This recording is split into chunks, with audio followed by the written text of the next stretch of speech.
जी नमस्कार, मैं हूं राज पाठक और आप देख रहे हैं बुलेट न्यूज टीवी। देखिए, बिहार में लोकसभा चुनाव के परिणाम जो सामने आए उसके बाद जिस जाति की सबसे ज्यादा चर्चा या फिर जिस जाति को सभी पार्टियों के द्वारा लुभाने की कोशिश की जा रही है वह है कुशवाहा जाति।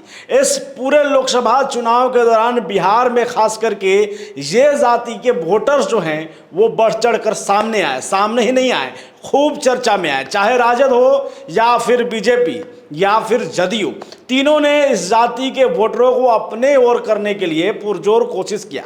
इसमें सफल होते दिखे लालू प्रसाद यादव। आपको जानकारी है कि लालू प्रसाद यादव ने, उनकी पार्टी राजद ने जो है लोकसभा चुनाव में सबसे अधिक कुशवाहा जाति के उम्मीदवारों को चुनाव में उतारा।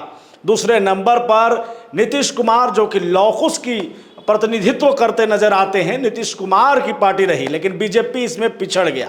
हालांकि उन्होंने एक सीट अपने गठबंधन यानी उपेंद्र कुशवाहा, जो कि आरएलएम के पार्टी के अध्यक्ष हैं, उनको दिया, लेकिन वो भी चुनाव हार गए। यानी कि अगर लोकसभा चुनाव को परिणाम को आप देखेंगे तो ये देखेंगे कि कुशवाहा जो वोटर हैं इस लोकसभा चुनाव के परिणाम के बाद ये कहा जा सकता है कि वो महागठबंधन की तरफ मूव कर चुके हैं। लेकिन अब लड़ाई बिहार विधानसभा की है, क्योंकि आपको जानकारी है कि ठीक एक साल बाद यानी 2025 में बिहार विधानसभा का चुनाव होना है। ऐसे में सभी पार्टियों के तरफ से जो है ये जो बड़ा वोट बैंक है, जो धीरे धीरे एनडीए की तरफ से खिसक कर राजद की तरफ, महागठबंधन की तरफ शिफ्ट हो रहा है, उसे फिर से अपनी ओर करने के लिए तमाम जो दल हैं, खासकर जदयू और फिर बीजेपी, वो अथक प्रयास कर रहे हैं। इस बीच जदयू ने एक मास्टर प्लान सोचा है और जदयू ने एक मास्टर स्ट्रोक खेलते हुए यह फैसला कर दिया है कि फिर से एक बार जो है नीतीश कुमार, जिसके लिए जाने जाते हैं लौकुश की राजनीति के लिए, फिर से एक बार बढ़कर सामने आए। उन्होंने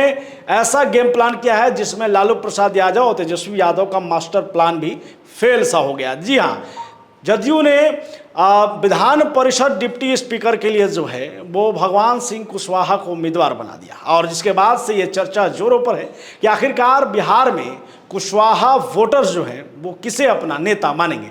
वहीं पर दूसरी तरफ उपेंद्र कुशवाहा हैं, जो कि काराकाट से चुनाव लड़े। आपको जानकारी है पवन सिंह और राजा राम सिंह दो उम्मीदवार आमने सामने थे।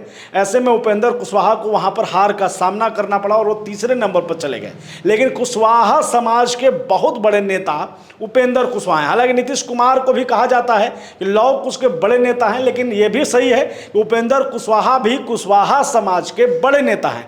ऐसे में उपेंद्र कुशवाहा को हर कोई अपने दल में चाहता है। अब ऐसे में बीजेपी क्या उपेंद्र कुशवाहा को राज्यसभा का सांसद बनाएगी? उसके बाद मोदी कैबिनेट में वो शामिल होंगे, ताकि एक मैसेज दिया जा सके कि कुशवाहा समाज को जो है हमने ज्यादा तवज्जो दिया है और कुशवाहा का बड़ा जो वोट बैंक है वो हमारे साथ आ सके। वहीं पर जदयू ने भगवान सिंह कुशवाहा को आगे करके जो है वो ये स्पष्ट मैसेज देने का कोशिश किया है कि वो सभी के साथ में, लौकुश की जो राजनीति खास करके नीतीश कुमार के लिए की जाती है, कुर्मी और कुशवाहा की, वो भी उनके साथ रहे। इधर राजद ने जहां अभय कुशवाहा को औरंगाबाद लोकसभा से टिकट दिया, औरंगाबाद जो कि पिछले 78 सालों से जो है वो यहाँ पर राजपूत जाति का दबदबा रहा था, यहाँ पर अभय कुशवाहा चुनाव जीतते हैं। कुशवाहा समाज जो है वो राजद के साथ जाता है और उसके बाद राजद जो है वो कुशवाहा पर बड़ा दांव खेलते हुए अभय कुशवाहा को संसदीय दल का नेता चुनती है। तो ये बड़ा दांव जो है बिहार में कुशवाहा पर खेला जा रहा है। कुशवाहा वोट बैंक आखिरकार 2025 में कहाँ जाएगा, इसकी नज़र सभी पार्टियों की तरफ से बनी हुई है। और यही इसलिए हम लगातार आपको कह रहे हैं कि बिहार में इस वक्त कुशवाहा के इर्द गिर्द ही पूरी राजनीति चल रही है। देखना यह होगा कि 2025 के इस लड़ाई में, चुनावी लड़ाई में खास करके कुशवाहा किसके साथ जाएंगे। फिलहाल बने रहिए हमारे साथ, देखते रहिए हमारा खास कार्यक्रम। बहुत धन्यवाद।